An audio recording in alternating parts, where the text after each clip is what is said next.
Yon, what's up? Ayan, kamusta mga utol, and then welcome sa video na ito. So once again, this is pa yung kaibigan ni Kiko. By the way, sa hindi pa pala nakapag-subscribe or nakapag-follow dyan, yes, alam niyo na po yung dapat ninyong gagawin. Which is, sapat na po yan para mas lalo pa tayong maggaganahan at saka mas lalo pa tayong magiging happy. Okay? So ito, dagdagan ko na naman ang inyong mga kaalaman. Kasi ito ha, ang magiging topic natin sa video na ito ay instead na ikaw yung matatakot, siya ang bigyan mo ng takot sa paraan na ito. Okay? Well, ito mga utol ituturo ko sa inyo para mawalan ka rin ng takot sa partner mo. And then, siya itong mabigyan natin ng takot. Na mabibigyan natin siya ng fear of loss. Na kung sakali na baka mawala ka sa kanya. Na kung minsan ay nawawalan ka ng halaga pagdating sa partner mo. That's why nawawalan din siya ng takot sa'yo. Dahil din sa maling pagtrato na pinapakita mo sa kanya. Kasi kahit anumang gagawin niya utol, na mga pagkakamali, kahit ginusto niya man, na makipag-chat sa ibang babae, makipag-usap sa ibang babae, makipag-meet sa ibang babae.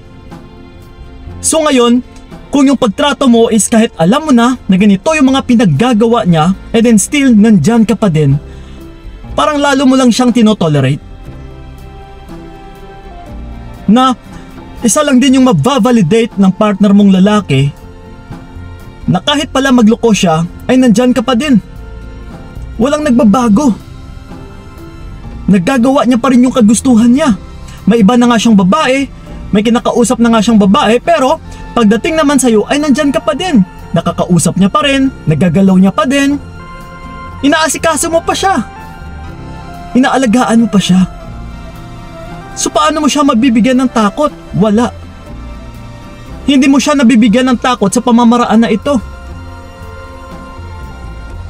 And then, yung iba pa dito, which is nababasa ko sa comment section and then sa mga nakakausap ko na rin na nagsasabi talaga na Kuya Kiko, natatakot ako na mag no contact sa kanya or baliwalain siya kasi baka mas lalo siyang sasama sa babae. Well, ito mga utol yan po yung isang mentalidad na walang confidence sa kanyang sarili.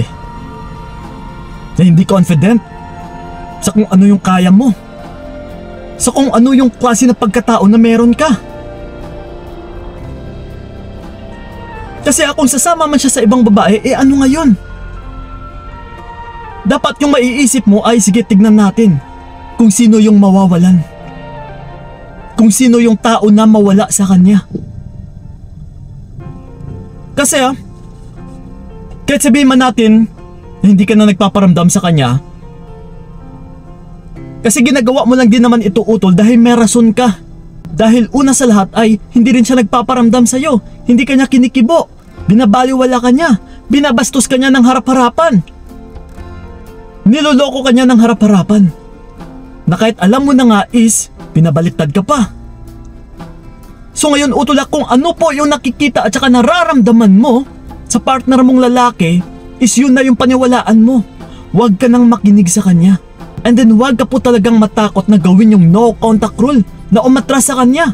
Dahil kung yung naiisip mo is baka sumama siya sa ibang babae, then hindi ka makakaalis sa ganitong situation. Talagang mas lalo mo pang ipagpapatuloy na arugain siya, na alagaan siya, na mahalin siya. Diba kung titignan natin may iba na nga siyang babae pero wala ka man lang ibang ginagawa. Wala ka man lang binago. Na yung pagtrato mo sa kanya is mas lalo mo pang binuhos lahat-lahat. Na yung magiging resulta neto ay mas lalong bababa yung pagtingin niya sa iyo utol. Mas lalo siyang mawawala ng respeto sa iyo. Dahil ikaw mismo nagpapakita na kahit niloloko ka na ay nandyan ka pa din. Yes. So kailangan mong umalarma talaga. Once na nakakaramdam ka ng hindi maganda, nasasaktan ka na, nahihirapan ka na sa kanya, ay kailangan mong umatras or mag-step backward muna. Hayaan mo siya utol. Huwag kang matakot talaga. kung sasama man siya sa babae niya or kung ikaw itong hahanap-hanapin niya. Dito mo malalaman talaga kung mahal ka ng taong ito. Kaysa mananatili ka or magstay ka sa taong ito na hindi ka naman pala talaga mahal or minamahal. Sarili mo lang yung pinagsiksikan mo sa kanya. At least dito mo malalaman talaga, utol. And then once na malaman mo na hindi ka pala talaga mahal, then kailangan mo nang kumalas, at least matapos mo yung paghihirap mo sa taong ito. Actually, nagbabatuhan lang to both sides eh. Kabaliktaran, utol. Na kung ikaw itong may takot na mawala siya, siya naman itong walang takot na mawala ka. Pero kung pinapakita mo na wala kang takot na mawala siya, ay siya naman itong may takot na mawala ka. Yes. So, sa pamamaraan na hindi mo siya kinokontak or hindi mo siya kinikibo, is nagpapahiwatig po ito na ready ka or handa ka na kung mawala siya. Ibig sabihin, utol, ay nagpaparaya ka na bahala na siya kung sasama man siya sa ibang babae.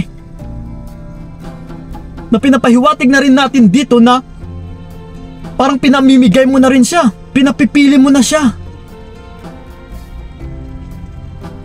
Hana, kung doon man siya sasama, and then okay. Wala kang takot. Handa ka kumbaga. So dito mo malalaman talaga, utol, kung wala ba talagang takot yung partner mong lalaki na mawala ka. Kasi ito yes, siguro narinig nyo na rin ito sa ibang vloggers na dapat hindi ikaw yung matakot dito eh. Or hindi ikaw yung manghihinayang dito. Kasi ikaw yung tao na loyal, di ba? Na kung titignan natin is siya itong mawalan ng tao na loyal sa buhay niya. And then ikaw naman is mawawalan ka ng siraulo, sinungaling, batugan, manluloko, babaero, na walang respeto sa iyo, di ba? So kung titignan, utol, is sino yung talo? At saka sino yung panalo? Ikaw ditong panalo, utol, kasi mawawalan ka ng taong walang kwenta. And then siya naman itong talo dahil mawawalan siya ng tao na umaaruga sa kanya, minahal siya ng todo, inaasikaso siya palagi, natapat yung pagmamahal sa kanya, hindi siya niloloko. Yes. So bakit ka mabibigyan ng takot? Bakit ka natatakot na mawala siya? Kasi kapag may lamat na utol, may ginawa na siya na hindi maganda sa'yo, tsapwera mo na yung taong yan. Kahit sabihin man natin na may mga anak kayo, huwag mong isakripisyo yung sarili mo o yung buhay mo para lang sa taong yan. Dahil kung mabibigyan ka lang naman ng konsumisyon, nagbibigay sa'yo ito ng stress, anxiety, na kung ano-ano pa, paano ngayon kung magkasakit ka? Paano ngayon yung mga anak ninyo, utol? So ipakita mo na kaya mo siyang i-etsopera kahit may anak pa kayo. Dahil kung minsan kapag nakikita ng partner mo na dahil sa anak ninyo ay hindi mo siya kaya atrasan, ay mas lalo niya pa itong gagawing alas. Yes. Ito pa yung magiging pang blackmail niya sa iyo balang araw. So again, kahit may anak man kayo or wala, ipakita mo na kaya mong buhayin yung sarili mo kasama yung anak ninyo. Okay? So yun po mga utol, sanay nakatulong talaga yung video na ito. So yun po, maraming salamat. Huwag magpakita ng takot. Okay? God bless and babush! Binigay ko lahat para